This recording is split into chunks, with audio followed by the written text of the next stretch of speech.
The first poster presentation is given by student Hayden Barber, and the faculty mentor is Sue, I almost did it again, Sue Bailey, and the title is Social Effects of the Tobacco Ban on Student Smokers at UWSP. I am very interested in this stuff.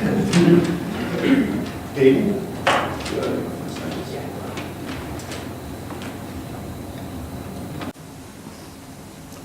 So some background on this. This was developed as a part of a research methods class. It came up as a proposal that I did, a mock proposal I did in Dr. Sue Bailey's class, and she was interested in it, and so we developed it into an independent study.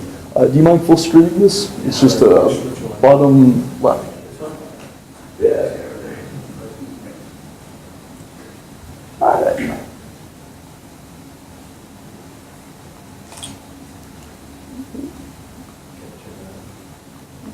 Oh, there's not one?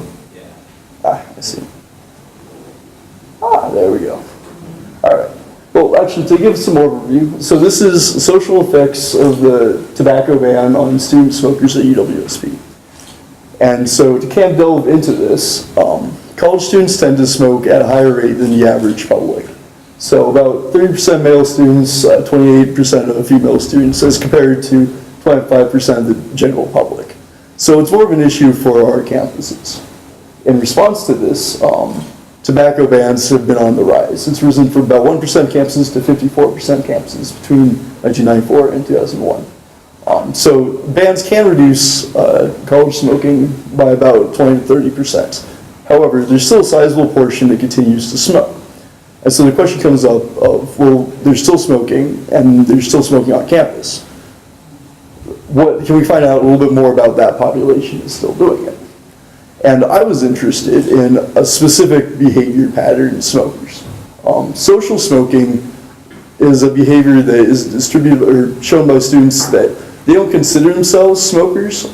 They smoke predominantly with each other. It's a socializing mechanism for them. There's no need to quit because they don't think that after college they're going to continue.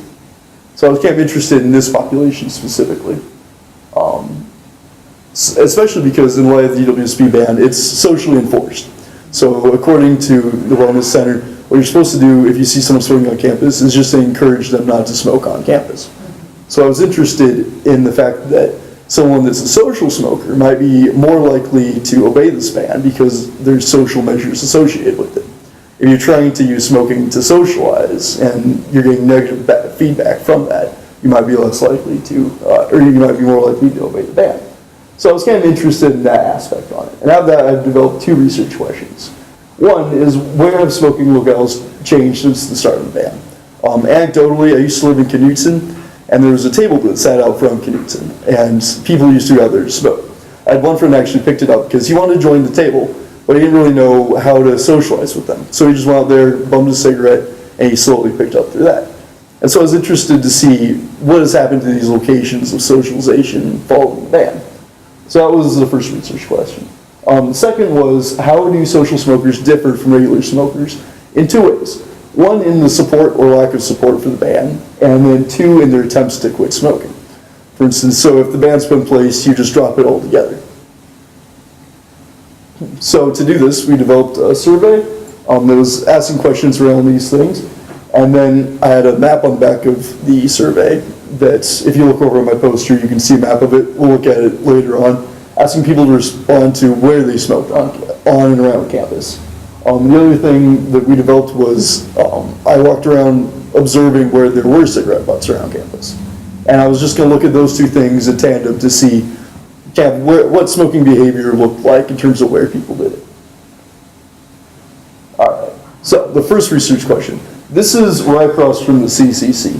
So this is Isidore and 4th Street. I thought this was kind of an interesting one because I was expecting to find locations. What I found was just kind of widespread smoking everywhere. So this is called accretion. It's looking for evidence that's built up, something that shows that behavior is taking place. And so here's the map. The purple lines represent areas where I found cigarette butts off campus. You can see there's a pretty unbroken line along Division Street. So if you walk along Division and you just can't scan back and forth, you'll see one every couple of feet. If you look on campus, though, it gets a lot more sporadic. You have to go, a dozen feet, 2 dozen feet to find some. So you can't see the dotted black line along Isidore right up there. Then what I did after walking around was I overlaid it with the responses that I got. Red stars represent people that are more self-reported social smokers. So people that said that they smoked with other people and it wasn't a habit for them. The green stars represent people that are regular habitual smokers and where they said they smoked. Given the sample size is a little small, but you can see that people that were social smokers were more likely to smoke the peripheries of campus rather than right in on the middle. One interesting thing I found was that if you look at the section of the dorms, right up here, it definitely decreases as compared to, say, down around the buildings. So there's kind of a, stay away from where you're living behavior in place. So that was the first research question. Second research question was how social smokers differed from regular smokers in regards to how they reacted to the ban. Down below, I recorded what percent of cigarettes they smoked with other people. So 0 to 10% means that they're largely just smoking by themselves. There's no interest in smoking with other people. 91 to 100% means that a friend comes before the cigarette for the most part. Sorry for the color differences. You can't really see the difference, but the darker ones are people that reported having obeyed the ban. So you can see that these darker bars slowly increase as they got more social. So at least at a preliminary look at it, it would seem that people that are more social are a little bit more likely to follow this ban. I also asked some just qualitative responses of what do you think about the ban? And we got responses across the board. Some people, I think it shows respect for those who do not enjoy the company of those with tobacco. So some people thought it was a good thing. I got one response saying it was nice for people to breathe fresh air again. So some people think it has made a difference. On the other hand, you have people saying that it's irrelevant, that people, as you see from the bomb quote, that people tend to just kind of do whatever they want regardless. So I think it's a little bit of an interesting response bias there. You seem to see what you want to see there. What I also thought was interesting was it seemed, you can see here that the first person only smoked a couple of times during the month, smoked all of them with other people, but thought that the ban was a good thing for people that didn't smoke. On the other hand, you have another person that did something similar, smoking most of their cigarettes, or right in the middle, you can see that someone,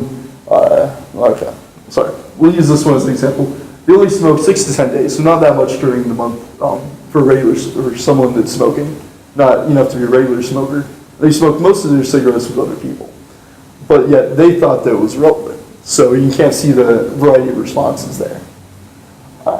And then the other thing I did was on the survey, I asked the question of what was your intention to quit before the ban and then after the ban. Then I asked respondents to say whether the ban had changed their opinion. Very rarely did I see anyone that actually changed their opinion before the ban to what it was after the ban. It tended to be the same response. And then I only had one respondent out of 26 people that said that their opinion had been changed because of the ban, and they only repeated it was somewhat, or said that it was somewhat. So I thought it was kind of an interesting thing that this is something that people do have strong opinions on, and the ban didn't seem to change their opinions. So in summary, the ban is ineffective as a ban in the sense that people do still ignore it. On the other hand, there is less smoking towards the center of campus. So people have still reacted to it in some way.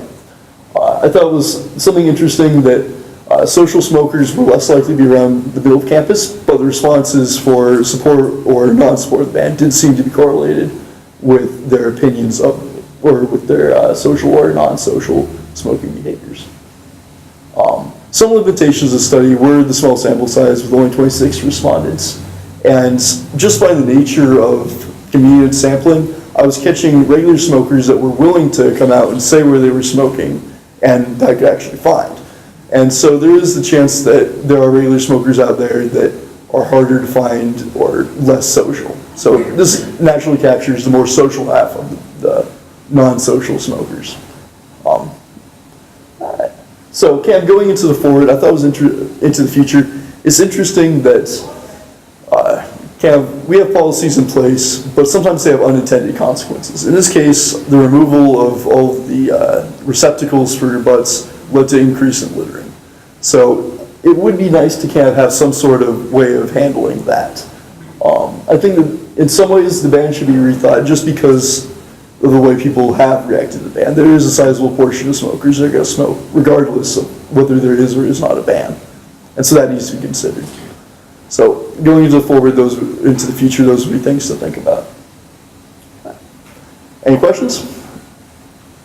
The whole questions until we can Oh. you can talk about this. Sure thing. Thank you. Thank you.